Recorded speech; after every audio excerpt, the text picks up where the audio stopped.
Ang pulong sa Dios buhi o nagalihok nga gamhanan. Labi pang mahait kaysa espada nga duhay sulab ug modulot ngadto sa gitagbuan sa kalag ug espiritu, sa mga lutahan ug sa mga kauyukan ug motugkad sa mga hunahuna ug katuyuan sa kasing-kasing. Ang tibuok nga kasulatan gipaghinhawa sa Dios ug may kapuslanan alang sa pagpanudlo, alang sa pagpamadlong, alang sa pagpanulid ug alang sa pagmatuto sa pagkamatarong. Aron ang tao sa Dios mamahingpit masinangkapan alang sa tanang maayong buluhaton. Maayong adlaw sa tanan natong mga subscribers, mga higala, mga followers, atong isig ka magtutuo. Welcome na usab ning atong adlaw-adlaw nga pagtuon sa pulong sa Dios. Ato dayong gamiton ang prinsipyo sa 1 Juan 1:9, the rebound technique, aron kita mapunan sa Espiritu Santo, kita maandam sa atong pagtuon sa pulong sa Dios. Alang kanimo dili magtutuo ang imong buhaton, dili ang pagsugid sa imong mga sala, kundi ang paggamit na ng imong kabubuton, your free will, sa pagtuo kang Ginoong Jesucristo ingon nga imong personal nga manluluwas. Acts 16:31 nakanayon sa in English, believe on the Lord Jesus Christ and you will be saved. Magampot sa hilom.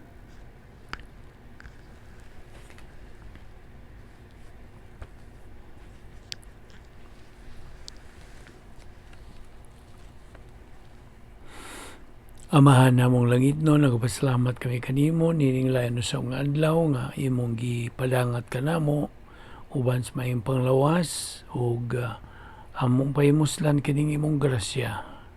Grasya sa pagtuon sa imong pulong. Salamat. Dini nga among Bible study pinagi sa YouTube sa Balbido Evangelistic Ministry. Kining tanan among gipasalamatan sa ngalan ni Ginoong Jesucristo. Amen. Okay, maayong adlaw sa tanan.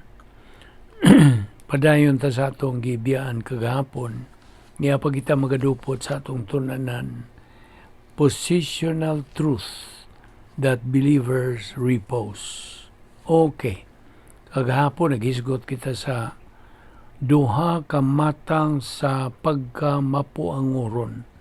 The two kinds of compassion, genuine o pseudo o fake. Okay. Aging review. Ang genuine compassion mao kini ang simpatiya, kaluoy, clemency, etc. sa human virtue ngadto sa ubang tao. Kini resulta sa atong pagtuman sa espirituanong kinabuhi, etc. With emphasis on God's 10 problem-solving devices. Ug busa kining genuine compassion resulta kini sa magtutuo nga nagapuyo diha sa operational divine dynasty, agi og tuman sa espirituanong kinabuhi, og siya napunan sa Espiritu Santo, ginamit niya ang napulo ka mga paagi sa pagsulbad sa mga suliran. Og ako ang gihatagag ihemplo mahitungod niining kanang kompasyon ni Ginoong Jesucristo pagka mapuanguron ngadto kang Lazaro nga namatay. Og si Ginoong Jesucristo nining tungora mihilak siya wa kay unsa nga iyang gibati ang buot pasabot kitong paghilak niya.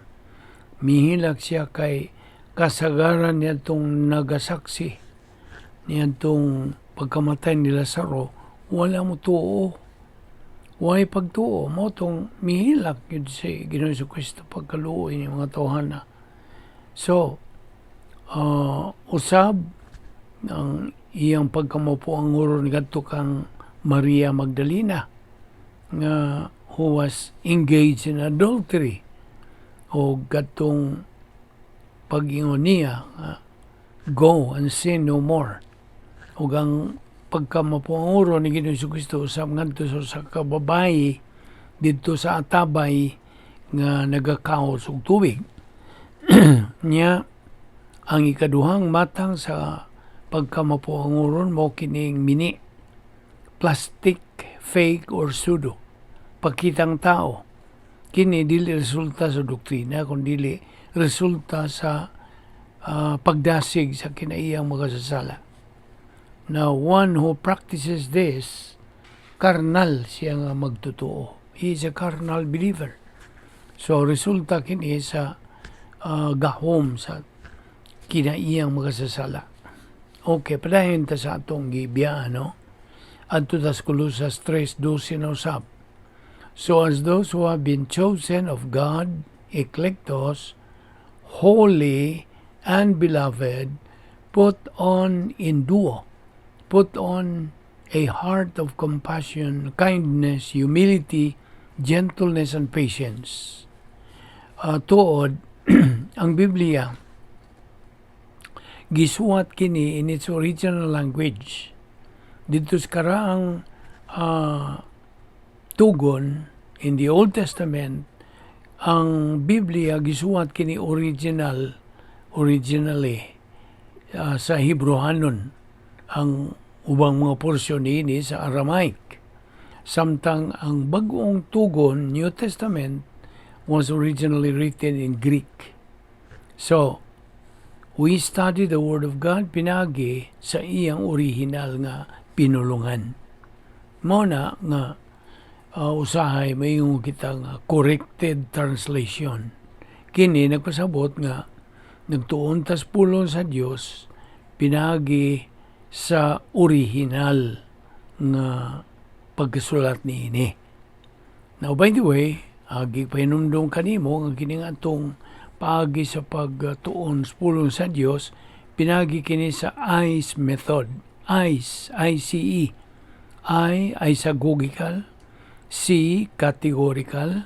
Exegesis or exegetical, kini ang paagi sa atong pagtuon sa pulong sa Dios. Now, pagpasabot nimo nining isagogical, kining pagtuon sa pulong sa Dios, binasihan ang iyang original nga suwat nini sa kasaysayan. See? So it has something to do with the history. Kano sa kini suwata, okay? So isagogical, and then categorical, lain-laing bahin. Ay bahin og kaluwasan, bahin sa kanang faith rest drill. Daghan.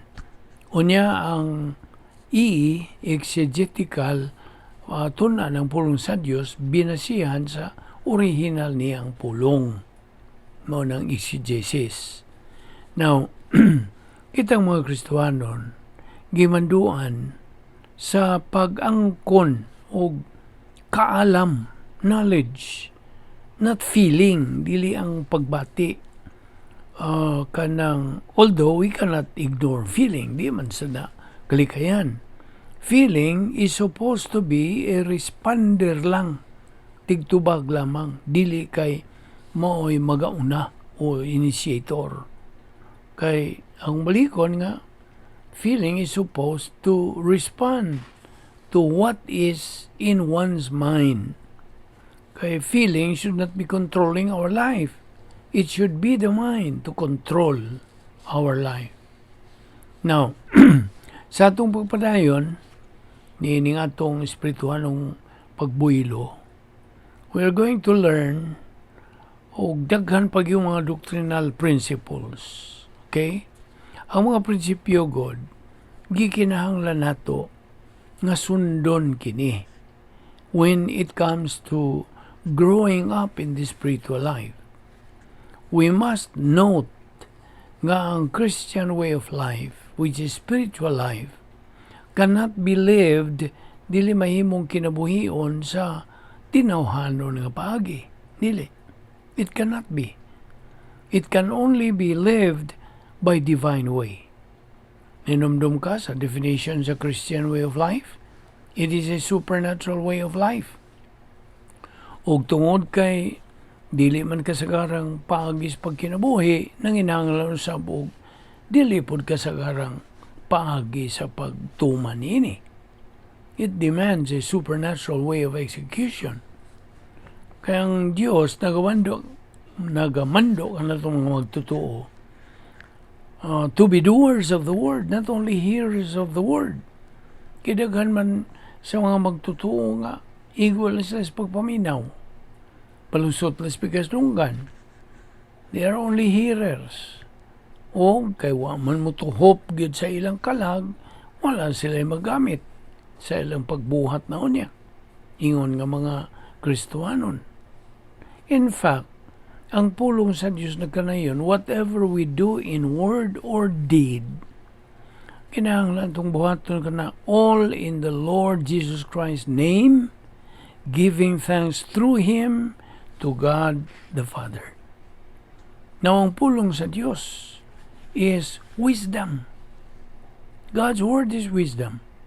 And wisdom strengthens a wise man more than 10 rulers who are in a city. Atong basa kini sa Ecclesiastes, Kapitulo 7, versikulo 19. Si Hosea nagkanayon, sow the wind and reap the whirlwind. Kana mo'y bahin sa balaod sa tulubagon sa kabumuton. The law of volitional responsibility. Enumdum ka pa nini, balaod ni. Nagatuwa kini sa unsay imong unsay imong ipugas mo po imong anihon. You see, ikaw manubag sa tanan nimong himuong desisyon ng kinabuhi. Now, Colossians 3:12 again, chosen, pinili, eklektos. Now, diha sa versikulo 12, nagkanayon gini, so as those who have been chosen, pinili, eklektos sa Diyos, holy and beloved, put on a heart of compassion, kindness, humility, gentleness, and patience. Now, ingon nga pinili, as a chosen, saved person, we have been provided by God the following. Mao ni gisangkap sa Diyos kanato. Kinabuhing dayon, ang atong paghiusa kang Kristo hangtod, ang dili kasagaran nga espirituhanong pagkinabuhi, ang napulo ka mga paagis pagsulbad sa mga suliran, gisangkap kini sa Diyos kanato, ang mga espirituhanong kahanas, unsa mga tutong tulo, spiritual self-esteem, spiritual autonomy, o spiritual maturity. Gawas panini, unsa puan, escrow blessings in time, dying grace, escrow blessings in eternity. Mo ni, ingon nga mga pinili, luwas nga mga katawan, mo ni, ang gisangkap sa Diyos kanato. Are you aware of that? That's why it's very important to repeat and repeat doctrines, teaching doctrines, kay mao kini paagi nga masilsil gyud nimo. It becomes a part and parcel of your soul. So, all these virtues nga itong ipangisgutan, mentioned diha sa versikulo 12, dili ni kanang mapaningkamutan, dili. Cannot be worked on. Pinaningkamutan. But, kini, resulta ni sa espirituhanong pagbuylo on a daily basis. Sulod sa protocol nga plano sa Dios, operational divine atmosphere, done as unto the Lord. 1 Corinthians 5:7 again. Clean out the old leaven so that you may be a new lump, just as you are in fact unleavened. For Christ, our Passover, also has been sacrificed. Deuteronomy 15:11. For the poor will never cease to be in the land. Therefore I command you, saying, you shall freely open your hand to your brother, to your needy and poor in your land. Colossians 3:13, bearing with one another. Ang sabot ng bearing with one another, mag-inantusay sa usag-usa. Ang original nga pulong nini is ani kumay. Ani kumay, bearing with one another and forgiving each other. Whoever has a complaint against anyone, just as the Lord forgave you, so also should you. Now, kitang mga magtotoo, atong gihisgutan naman are supposed to live by faith, not by what? Not by sight. Gani, gimanduan kita to live in the light of eternity. To live our life as if today is our last day on earth. No. We should now be standing strongly. Barog na kita nga magmalig-on sa kaugalingon on the doctrine of personal sense of destiny. Do you have now the personal sense of destiny yourself? Ang kang gipangutana. Ikaw ra po makatubag niya. Diyas versikulo 13 sa Colossians chapter 3, bearing with one another means giving tolerance and applying impersonal love. Pagtugot. Now, tolerance is only related to believers, ba? Okay? Ang tolerance is applicable only to believers. Alang sa mga di magtotoo, it is impersonal love, not tolerance. Kay bahin sa impersonal love, mao man ang tolerance. Now, inumdumi, nga dunay mga maluyahon nga mga magtotoo, they're weak, just as there are strong believers. Now, ingon nga mga magtotoo nga may doktrina, we should not condemn and judge the weak believers. Instead, unsa? Unsa may nga natong buhaton? We should guide them, lead them to plug in doctrine. Ato silang kanang giyahan. We should not have arrogance, inconsideration on the weak believers. No. We should have understanding, consideration, and tolerance on the weak believers. Kaya binimo, ang mga legalista God are intolerant. Sabot? Nakaalinggat ka ba? Ang mga legalista, mga negatibo, natural. O kini sila intolerant. Okay. Dini atong kanang parking usa kining dapita. Dini ta mohunong usa karong adlaw. Ato ni padayon ugma magampo ta. Amaan namong langit nun salamat. Nining matamis nga higayon sa among pagpakikambitay kanimog sa among mga pulong.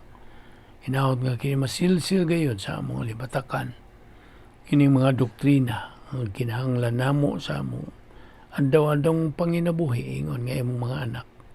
Salamat niya among Bible study pinagi sa YouTube sa Vic Balbido Evangelistic Ministry. Gamita kaning mong ministry alang sa pagpalapad sa imong harian, alang sa pagsabwag, pagsangyaw sa imong maayong balita sa kaluwasan. Kining tanan among ipasalamatan sa ngalan ni Ginoong Hesukristo. Amen.